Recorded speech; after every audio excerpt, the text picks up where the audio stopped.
함께 기도하시겠습니다. 하늘에 계신 우리 아버지, 오늘도 복된 주일을 허락하여 주시고 저희를 예배로 불러 모아 주셔서 하나님과 함께 교제하게 하시고 성도들과 함께 교제 나누게 하시니 감사드립니다. 예배 가운데 저희에게 말씀으로 가르쳐 주셔서 이 세상의 여러 고난과 공동체의 위기 가운데 좌절하지 않고 오직 예수 그리스도를 믿는 믿음 안에서 힘을 얻어서 굳세게 저희에게 맡겨진 사명을 감당하게 하여 주시니 감사드립니다. 그럴 때에 우리에게 닥친 위기를 큰 복으로 돌려주시고 공동체의 문제를 해결하여 주시고 오히려 서로 나눔으로 더 부유하여지는 이런 결과를 낳게 하여 주신다는 사실을 가르쳐 주셔서 감사드립니다. 저희가 이 하나님의 말씀에 대한 믿음으로 주님의 전능하심에 대한 믿음으로 담대하게 고난 가운데서도 저희에게 맡겨진 사명을 감당하고 가정을 세우고 교회를 세우는 사명자들이 다 되게 하여 주시옵소서. 오늘 이 오후 시간에 성령님에 대한 하나님의 말씀을 배우고자 합니다. 성령님에 대해서 배울 때에 성령님의 도우심이 저희에게 간절히 필요합니다. 주여 이 시간 저희에게 함께하여 주셔서 하나님의 신비를 깨닫게 하여 주시고 믿음을 더하여 주시옵소서. 예수님의 이름으로 기도드립니다. 아멘. 오늘 함께 들으실 하나님의 말씀은 요한복음 14장입니다. 요한복음 14장 16절로 17절입니다.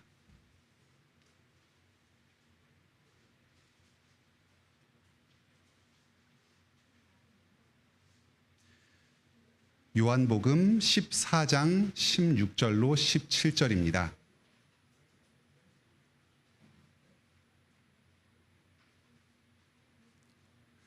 하나님의 말씀을 같이 읽겠습니다. 시작. 내가 아버지께 구하겠으니 그가 또 다른 보혜사를 너희에게 주사 영원토록 너희와 함께 있게 하리니 그는 진리의 영이라. 세상은 능히 그를 받지 못하나니 이는 그를 보지도 못하고 알지도 못함이라. 그러나 너희는 그를 아나니 그는 너희와 함께 거하시며 또 너희 속에 계시겠음이라. 아멘.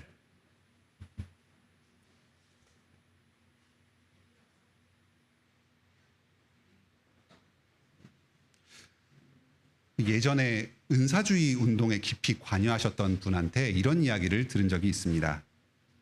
그동안 교회사적으로 보았을 때 성령님에 대한 관심이 굉장히 약했다. 종교개혁 시기에 칼빈은 예정론을 주장하면서 성부 하나님의 주권에 대해서 강조했다. 또 19세기 들어서 복음주의 운동이 발흥하면서 예수 그리스도의 십자가의 은혜를 강조했다. 그동안 성령님에 대해서는 크게 간과되었다. 하지만 20세기 들어서 오순절 운동이 시작되고 또 최근에 각종 은사주의 운동이나 신사도 운동 이런 게 시작되면서 성령님에 대한 관심이 부각되었다. 그래서 우리가 그동안 큰 부족, 성령님에 대해서 제대로 주목하지 못했던 부족이 있었던 것을 돌이키고 앞으로는 이 성령님의 사역을 주도적으로 펼쳐나가야 한다. 그런 식으로 말씀하시는 걸 들은 적이 있습니다. 참 성령님에 대해서 중하게 여기고 그분을 높이고자 하는 그 마음은 참 귀하다고 생각합니다.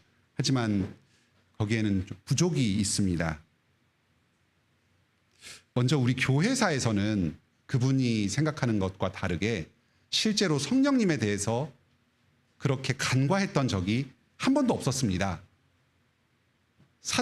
사도신경을 보면은 성령을 믿사오며 이래서 굉장히 짧은 언급으로 끝나는 것 같아 보이지만 그 뒤에 거룩한 공교회와 성도의 교제와 죄를 용서받는 것과 몸이 다시 사는 것과 영원히 사는 것을 믿습니다 하는 이 뒷부분의 모든 내용이 전부 성령의 사역으로 이해되고 있습니다. 그래서 사도행신경에 굉장히 많은 한 5분의 2 정도 되는 내용이 성령님의 사역으로 채워져 있습니다.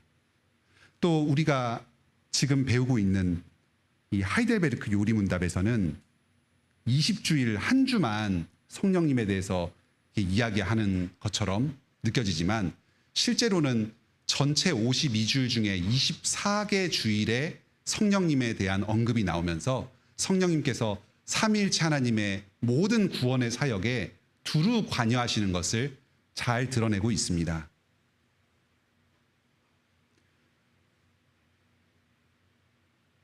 성령님은 겸손의 영이십니다. 자기 자신을 스스로 직접 내세우면서 역할을 과시하기보다는 하나님과 그리스도를 높이시면서 자기를 드러내지 않으십니다. 수줍음의 영이다. 어떤 신학자는 이 성령님의 모습을 가리켜서 이렇게 표현하기도 할 정도로 성령님께서는 항상 아버지와 아들을 높이심으로써 자기의 사역을 드러내십니다. 성령 이렇게 성령님을 말하면서 성령님에 대해서 집중을 해야지만 성령님을 잘 이해할 수 있다 생각하는 것은 이러한 성령님의 겸손하심을 잘 이해하지 못한 것일 수가 있습니다. 성부와 성자와 함께 성부와 성자를 높이시는 성령님을 이야기해야 합니다. 성령님만 이야기할 것이 아니라 성부 하나님과 성자 예수 그리스도를 이야기하면서 성령님의 사역을 이야기해야지만 그 성령님의 본 뜻을 우리가 제대로 드러내는 것이라고 할 수 있습니다. 그리스도께서 이렇게 말씀하셨습니다. 아버지께서 나의 이름으로 보내실 성령이다. 성령님께서는 스스로 삼위 하나님의 한 분이시지만 아버지와 아들에게 순종하시면서 우리에게 보내주십니다. 오늘 읽은 본문에서도 내가 아버지로부터 보낼 보혜사, 곧 아버지께로부터 나오시는 진리의 성령, 성령님께서 항상 아버지와 아들에 매여서 일하고 계십니다. 우리는 이 삼위일체 하나님의 한 분으로서 성령을 믿어야 하고 이 성령님의 겸손하심을 바라보면서 자기 스스로를 드러내지 않으시면서 성부와 성자를 높이는 이 성령님의 겸손하심을 배워야 하겠습니다. 또 성령님은 신비의 영이시기도 합니다. 성령님께서 하시는 사역은 눈에 잘 잡히지가 않습니다. 예수님께서 니고데모에게 거듭남에 대해서 가르치면서 바람이 임의로 불매 네가 그 소리는 들어도 어디서 와서 어디로 가는지 알지 못하나니 성령으로 난 사람도 다 그러하니라 하셨습니다. 바람이 부는 것은 느끼기는 하지만 눈에 보이지 않으니까 어디서 시작돼서 어떻게 흘러가는지를 우리가 다 알지 못하는 것처럼 성령님의 일하심도 그렇다는 것입니다. 참 신비하신 분입니다. 우리가 성령님으로 말미암지 않고는 예수님을 주라 일컬을 자가 아무도 없습니다. 우리는 이미 예수 그리스도를 믿고 세례받음으로써 성령을 받았습니다. 그런데 우리는 항상 기도하면서 성령님의 충만함을 구합니다. 이미 우리에게 오셔서 거하시는데 다시금 성령님이 부어지시기를 구합니다. 내 안에 내주하시지만 또 각각 안에 내주하시고 또 우리 가운데 함께 계시면서 한 분의 인격이시지만 여러 사람들과 함께 거하시고 온 교회와 함께 계시는 성령님이십니다. 성령님은 인격인가 아니면은 어떤 기운으로서 모든 곳에 편재하시는 분인가, 이런 것이 우리의 논리로는 잘 잡히지가 않습니다. 성령님은 우리에게 계시지만 충만하게 계속해서 임하시는 분이시기도 합니다. 내 안에 계시고 나와 함께 하시지만 우리 안에 계시고 우리와 함께 하시며 온 교회에 함께 계시는 분이시기도 합니다. 성령님께서 참으로 신비하신 분이고 우리의 손에 잡히지 않고 우리가 이성적으로 논리적으로 다 알 수 없는 분이라는 것을 알아야 합니다. 성경에서 가르치는 그만큼 그 방식대로 우리는 성령님에 대해서 알고 믿고 경배합니다. 이렇게 성령님은 겸손의 영이시고 신비의 영이십니다. 또한 성령님은 교회의 영이십니다.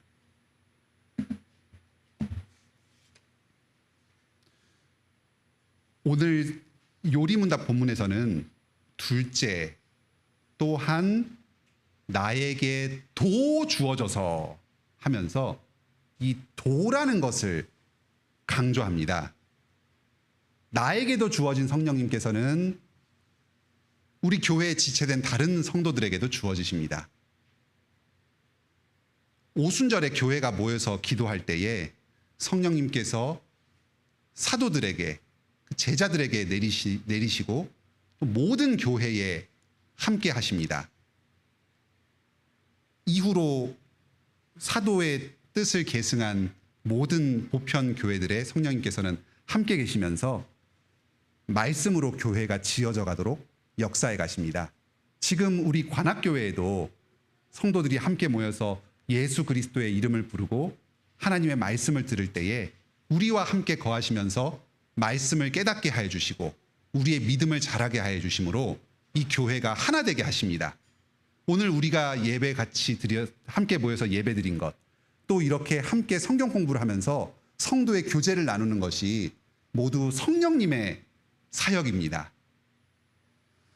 교회를 세우기 위해서 성령님께서는 각 사람에게 은사를 나누어 주십니다. 나의 은사가 아닙니다. 교회에 주신 은사인데 그것을 각 사람에게 나누어 주셨습니다.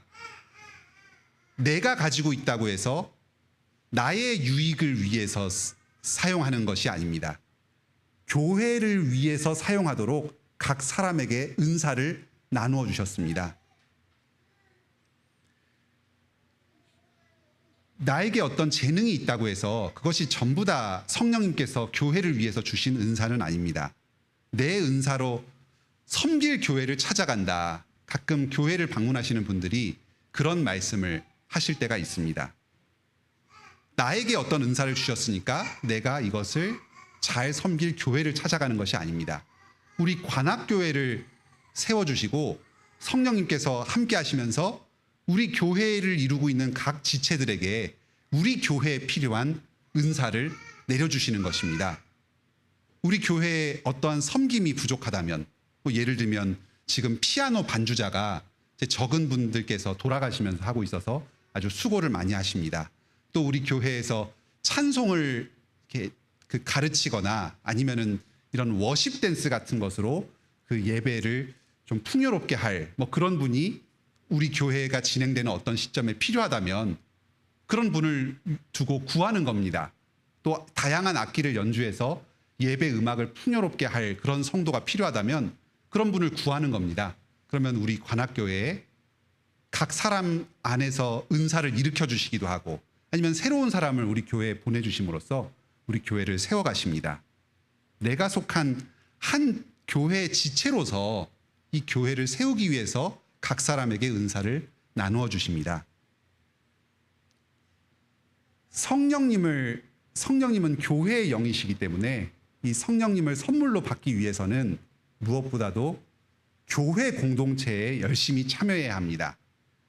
두세 사람이 내 이름으로 모인 곳에 나도 그들과 함께 하겠다. 예수님께서 말씀하셨습니다. 성령님으로 함께 하십니다. 우리 가운데 성령님이 계십니다. 교인들이 함께 모여서 주님의 이름을 부르면서 기도하고 찬양하고 예배드리는 이 가운데에 성령님께서 풍성하게 임재하십니다. 성령을 받겠다 하면서 어디 저기 기도원에 들어가서 혼자서 면벽 수도를 한다고 해서 성령이 충만해지는 것이 아닙니다. 이 교회 안에서 함께 예배드리고 함께 기도하고 또 성도들을 섬기기 위해서 주님께 구하면서 그렇게 성령의 충만함을 받고 은사를 받아서 교회를 세우는데 이바지하게 됩니다. 성령님께서 어떠한 일을 하셨는가? 크게 두 가지 일을 하셨습니다. 첫째는 창조의 일을 하셨습니다. 우리가 보통 성령님을 이 예수 그리스도의 승천과 보내심, 그리고 오순절 성령 강림의 시각에서 바라보다 보니까 예수님께서 주로 우리 안에서 구원의 일을 행하시는 것에 국한해서 생각하기가 쉽습니다. 하지만 예수님은 그 이전에 창조의 영이셨습니다. 태초에 하나님께서 천지를 창조하실 때에 창세기 1장 2절에서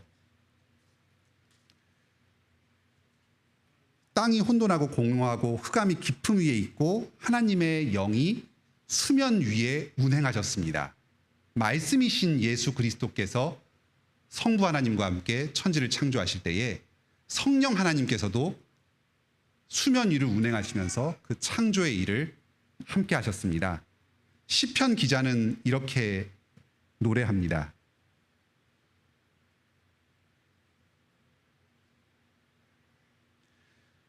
주의 영을 보내어 저희를 창조하사 지면을 새롭게 하시나이다.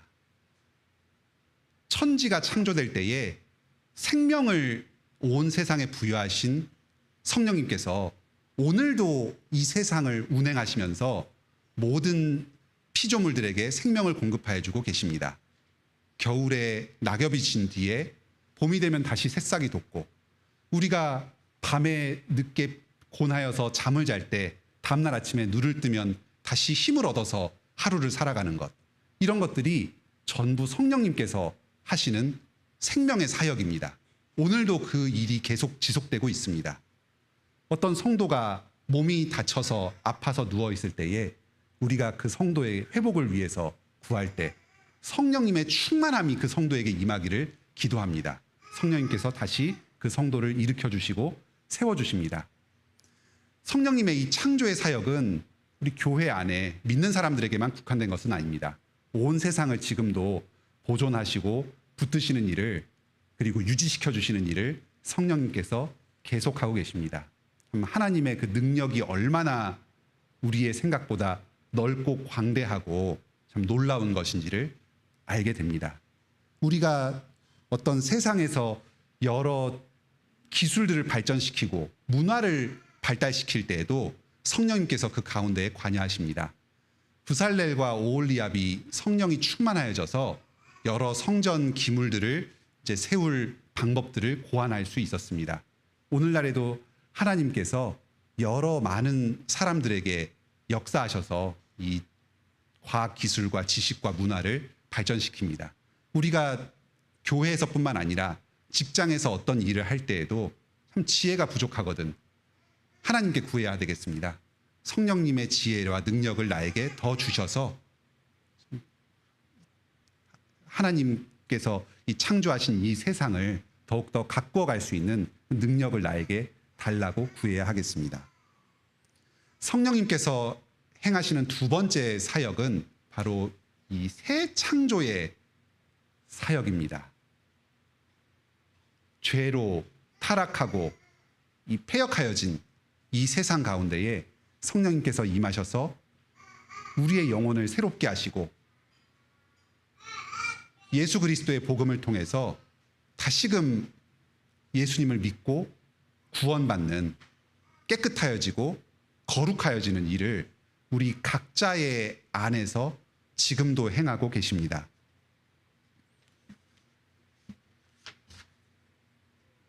고린도전서 2장 12절에서는 성령님께서 우리로 하여금 하나님께서 은혜로 주신 것을 알게 합니다.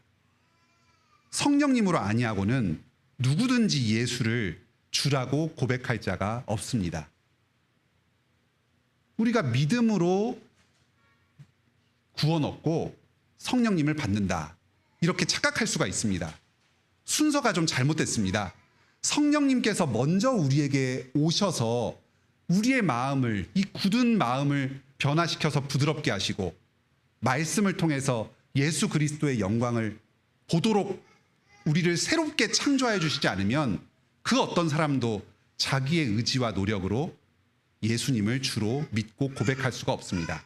아무리 성경 말씀을 열심히 읽고 전후 관계를 공부하고 잘 이해한다고 하더라도 예수님이 정말로 하나님의 아들이시고 살아계신 주고 나를 위해서, 나를 대신해서 십자가에 못 박혀 죽으셨다는 사실을 믿을 수가 없습니다.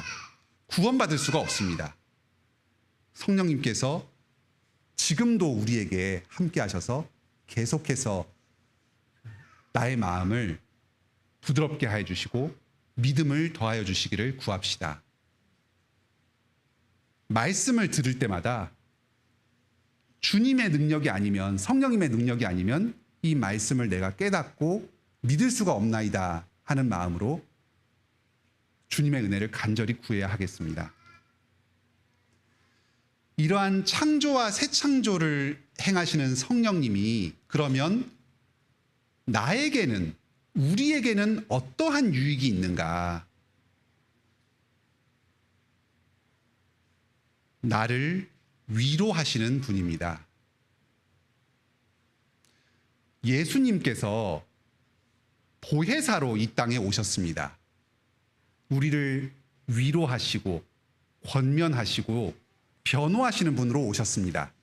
하지만 예수님께서 십자가에 못 박혀 죽으시고 더 이상 이 세상에 머무를 수 없을 때, 이제 승천해서 하늘에 우리의 집을 예비하러 가실 때에 예수님을 대신해서 나보다 더 좋은 보혜사를 우리에게 보내주셨습니다.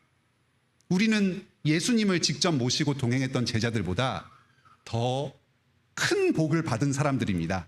왜냐하면 예수님께서 나보다 더 뛰어난 보혜사를 보내주신 그 성령님께서 우리와 함께하고 계시기 때문입니다.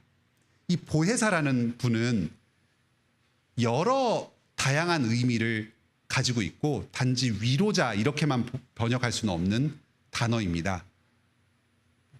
권면하시는 분, 힘을 주시는 분, 치료하시는 분, 또 변호해 주시는 분, 이제 사탄의 고소로부터 하나님 앞에서 나의 무죄함과 의로움을 변호해 주시는 분, 이런 여러 가지 뜻을 담고 있는 말입니다.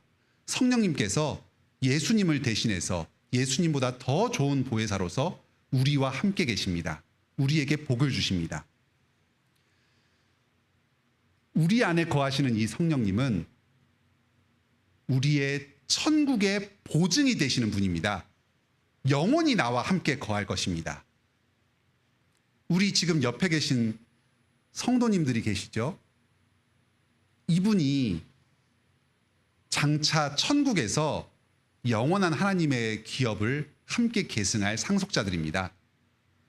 내가 좀 친하게 지내는 친구보다, 어쩌면 나의 불신 가족보다도 이 소중한 분들, 더 귀한 분들이 바로 우리 옆에 있는 이 성도들일지 모릅니다. 왜냐하면 내가 좋아하는 그 친구는 어쩌면 이 세상에서 그 인연이 다 끝날지도 모릅니다. 근데 지금 이 자리에 함께 계신 우리 성도님들은 영원히 천국에서 거할 참으로 그 영의 가족들이기 때문입니다. 그러면 내가 영원히 천국에 간다는 것을 무엇으로 보증할 수 있느냐? 바로 여러분 한 분 한 분에 계신 성령님으로 보증합니다. 성령님께서 영원히 우리와 함께 계시면서 우리를 천국으로 인도하십니다. 성령님께서 우리의 천국의 보증이 되십니다. 세상 끝날까지 너희와 항상 함께 하시리라. 예수님의 약속이 우리 안에 계신 성령으로 이루어집니다. 우리가 어떠한 일을 당하든지 어떠한 고난 가운데 있을 때에도 항상 나와 함께 하시면서 나를 위로하시고 나의 믿음을 새롭게 하여 주시는 분입니다.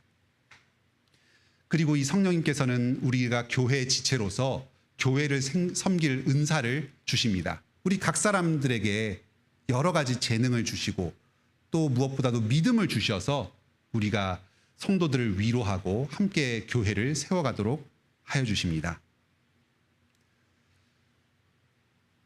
우리가 이런 성령님을 풍성하게 받으려면 어떻게 해야 될까요? 성령님은 우리에게 주어지시는 분입니다. 우리가 마음대로 어떻게 할 수 있는 분이 아닙니다. 전능하신 하나님이자 신비한 분으로서 신비하게 일하시는 분입니다. 우리가 다만 할 수 있는 일은 기도하는 일입니다. 구하는 것뿐입니다. 예수 그리스도께, 성부 하나님께 이렇게 구합니다. 성령의 충만함을 내게 내려주시옵소서. 나의 믿음이 약합니다. 내가 연약합니다. 흔들립니다. 나를 붙잡아 주시옵소서. 내가 말씀을 잘 깨닫지 못합니다. 말씀을 가르쳐 주시옵소서. 교회가 하나 되게 하여 주시옵소서. 교회의 부족을 채워 주시옵소서. 나에게 그 은사를 주셔서 교회의 부족을 채우는 일꾼이 되게 하여 주시옵소서. 가정의 문제를 해결하여 주시옵소서. 가정의 가족들이 점점 멀어지려고 합니다. 말씀으로 하나 되게 하여 주셔서 하나 되게 하여 주시옵소서. 이런 기도를 하나님께 드립니다. 우리의 기도를 들으시고 성령님께서 우리에게 충만하게 임하실 것입니다. 또 성령님께서는 항상 말씀과 함께 임하십니다. 우리가 예배에 참석하면서 말씀을 들을 때에 그리스도의 영이신 성령님께서 그 말씀을 깨닫게 하여 주시고 말씀의 능력을 더하여 주시고 그래서 우리 안에 역사하실 것입니다. 두세 사람이 내 이름으로 모인 곳에 내가 그들과 함께 하시겠다 약속하셨습니다. 교회로 모이기에 힘써야 합니다. 다른 여러 곳에 성령님이 계시지 않습니다. 우리가 함께 모인 이 자리에 성령님께서 충만하게 임재하십니다. 이 시간, 이 공부와 이 교제를 통해서 여러분 각자에게 성령님이 충만하게 임하시고 그 성령님의 능력으로 이번 한 주간도 살아가시는 여러분 다 되길 바랍니다. 함께 찬송 한 곡 더 부르실까요?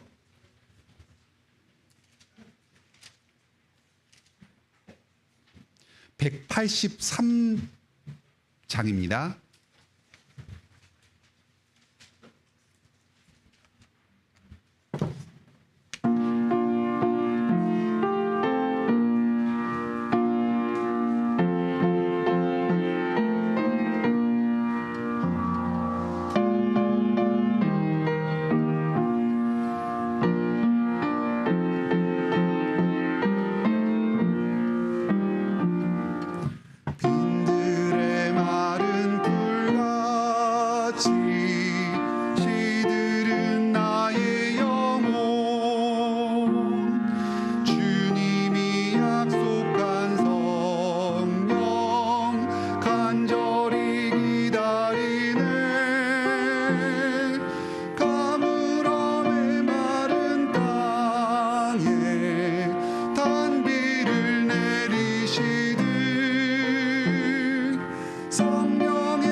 기도하시겠습니다.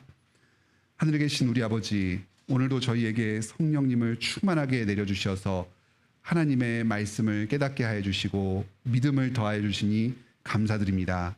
교회에 성령님을 허락하여 주시고 저희 한 사람 한 사람 가운데 성령님을 허락하여 주셔서 예수 그리스도를 우리의 주로 고백하게 하여 주시고 믿고 구원 얻게 하여 주시니 감사드립니다. 예수 그리스도와 연합하여 죄 용서받고 의롭다함을 받고 거룩하게 됨을 감사드립니다. 교회의 성령의 충만함을 허락하여 주셔서 저희의 예배를 받아주시고 저희가 하나됨을 이루어서 하나님께 영광 돌리게 하여 주시니 감사드립니다. 저희는 참으로 죄인이고 연약한 자입니다. 계속해서 걸려 넘어지는 자입니다. 저희가 주님을 계속해서 예배하기 위해서는, 저희의 믿음이 계속해서 굳게 되기 위해서는 저희가 주님께 받은 여러 사명을 감당하면서 이 세상에서 빛과 소금의 역할을 감당하고 교회를 세우기 위해서는 성령님의 능력이 계속해서 저희에게 필요합니다. 주여, 저희에게 성령의 충만함을 허락하여 주시옵소서. 저희가 말씀을 들을 때에 깨닫게 하여 주시고 예수 그리스도를 더욱 풍성히 알고 믿게 하여 주시옵소서. 사랑의 마음을 허락하여 주셔서 성도들을 서로 사랑하게 하여 주시고 참된 겸손으로 연합하게 하여 주시옵소서. 겸손의 영이신 성령님의 그 겸손을 닮아서 오직 하나님을 높이고 하나님께 영광 돌리고 다른 사람들을 세우는 자들로 변화되게 하여 주시옵소서. 저희가 성령의 충만함으로 삶에서 열매 맺게 하여 주시고 무엇보다도 믿음의 열매를 맺어서 참으로 하나님께서 저희에게 맡겨주신 모든 일들을 믿음으로 감당할 때에 이를 통해서 다른 사람들에게 유익을 돌리고 사람들을 섬기고 하나님께 영광 돌리게 하여 주시옵소서. 이 땅에 아직도 믿지 않는 불신자들이 있습니다. 이곳 관악지역과 또 서울대학교, 이 서울지역, 또 무엇보다도 우리 가족 중에서 믿지 않는 그런 가족들, 우리 언약 백성, 우리의 자녀들, 이들에게 성령의 충만함을 허락하여 주셔서 마음을 열어주시고 새 생명을 허락하여 주셔서 예수 그리스도를 믿는 그 구원의 빛, 복음의 빛을 비추어 주시옵소서. 예수님의 이름으로 기도드립니다. 아멘. 예, 이상으로 강의를 모두 마쳤습니다. 이제 그 조별로 나뉘어서 그 토론 시간을 그 3시까지 진행하도록 하겠습니다. 제가 지난주에 참석하지 않아서 또 어떤 기준으로 조가 구분되는지 잘 모르겠네요. 다들 아십니까? 네. 그러면 이렇게 서로 이제 적절한 분들끼리 서로 매치를 해서 그 1번하고 2번을 정해서 조를 좀 편성을 해보도록 하겠습니다. 지금 여기에 한 20분 정도 계시니까 아마 10분 이렇게 편성이 되실 것 같은데요. 뭐 예배당의 앞뒤로 이렇게 앉으시든지 아니면 여기 상담실하고 그 중간에 그 이 회의실이 지금 비어 있으니까 이 방으로 들어가셔서 그 교제를 하시든지 그렇게 적절하게 그 진행하시면 되겠습니다.